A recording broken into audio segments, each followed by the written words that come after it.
So now I will speak about the results. We are going to the challenge, and we expect to have the results. So I will start.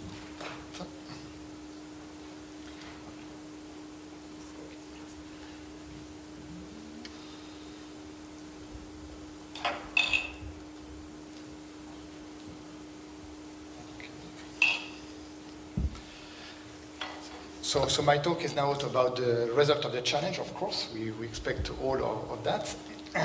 So I just want first to remind the goal of the challenge.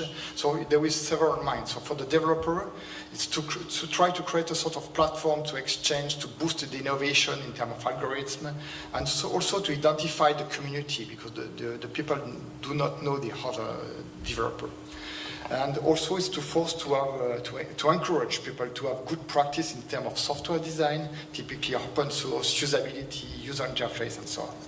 And for the end user, it's also really important to create this kind of comprehensive review of all existing solutions and to create a sort of useful resource for end users. And we take the opportunity of this challenge to create some kind of reference, common data sets, to try to find good metrics to judge the performance of a software, and to try to go in some standardization way. So the roadmap of the presentation is following. So I will show you the data set that we have. I will speak about the participation, the assessment, and finally I will show the results. And the analysis of the results will be summarized in the roundup talk in Seamus next Tuesday. So do not miss this talk.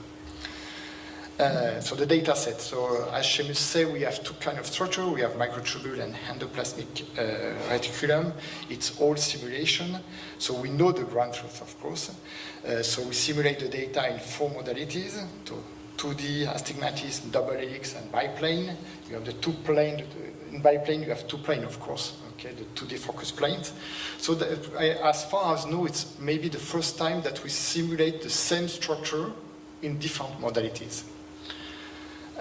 So which is very interesting to compare modalities. So we create 8 categories, in fact. So we have 4 modalities. Then we have 2 levels of density. So low density, it's around about. I always speak in terms of density in terms of fluorophore per frame. Okay, so it's about 2 fluorophore per frame in average, and in high density for us it's about 15 fluorophore per frames. So we have this data. So we have always 2 data sets per categories. One which is with an SNR, with a high SNR, and one with a low SNR. Typically we have 2. In low density we have this ER1, which is a high SNR, and MT2, which is low SNR. So always two data sets per categories. So, and 8 categories. So in terms of participation, so we are really happy because we attract the attention of a lot of groups.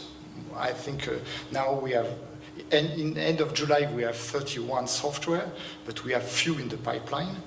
So we have 7 software was run by the author, were run by the author. 61 run at least one 3D modality, which is really cool, nice. And we have, compared to the challenge in 2013, we have 65% of software, which is in fact new competitor. So I'd like to thank 3 software, so 3D, WTM, MIA Tools, and SMAP, because they did the challenge for all the modalities. So that's very cool for them, and probably they adapt their software for the challenge. So the byproduct of the challenge is to encourage multimodalities, so it's very important also in 3D, to promote the open source and to foster usability. So that's a huge list of the software. So you can see also this list on the website, of course. So you see in which category they participate. The name in bold, it's not the winner, it's just the fact that the people are in the room. So if you want to know more about the software, you have you can see that there is a lot of developers right now in these rooms. So we check a little bit, we analyze a little bit what kind of algorithm they use inside. So if we took the usual paradigm of the localization, so you have first the detection algorithm, then the localization algorithm, and an important component is also the kind of PSF model they use it.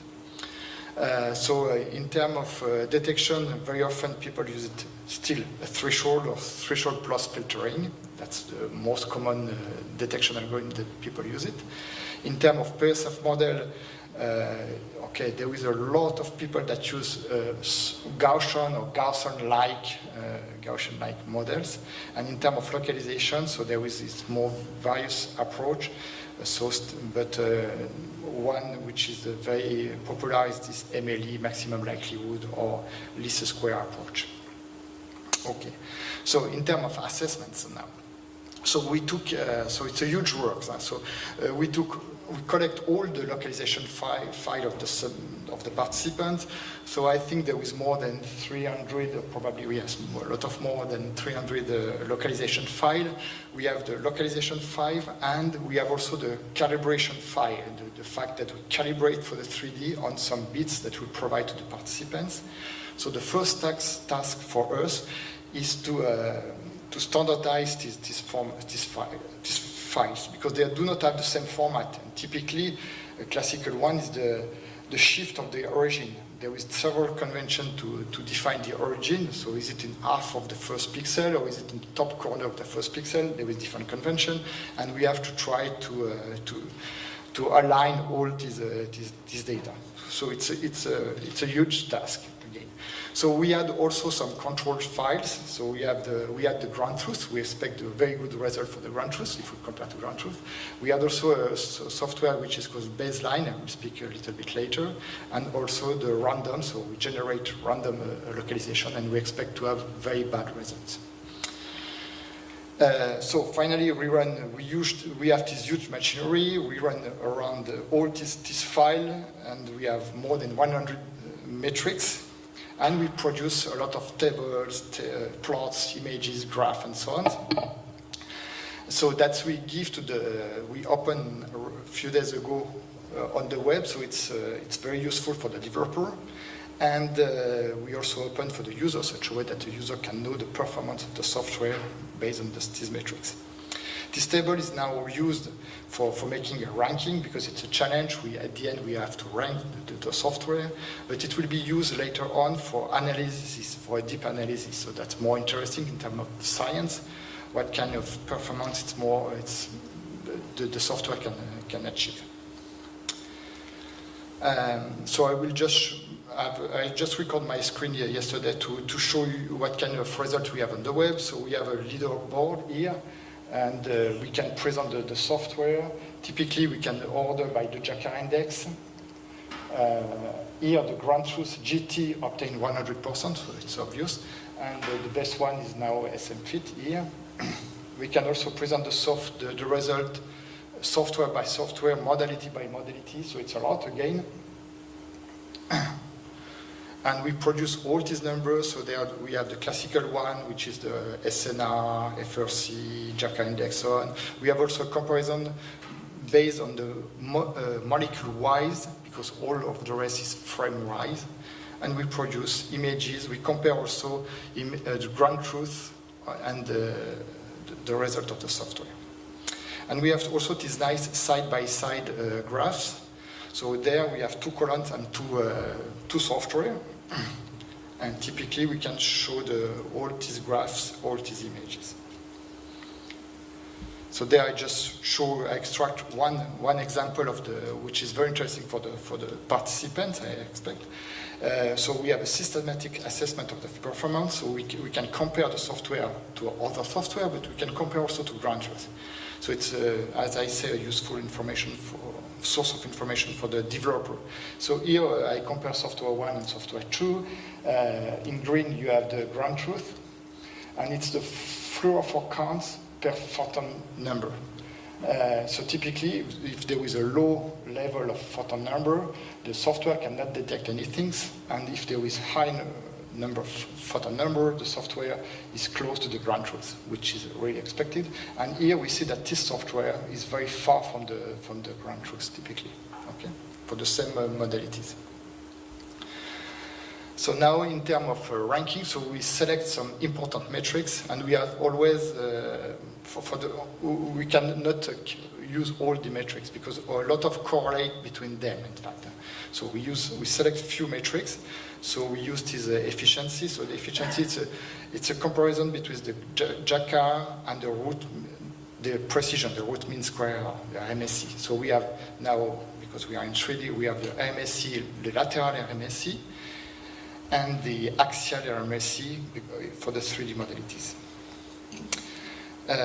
We also measure the resolution with the Fourier ring correlation in 2D, and in 3D we measure it with the Fourier shell correlation, thanks to Bernd Trigger teams that provide all the code for that.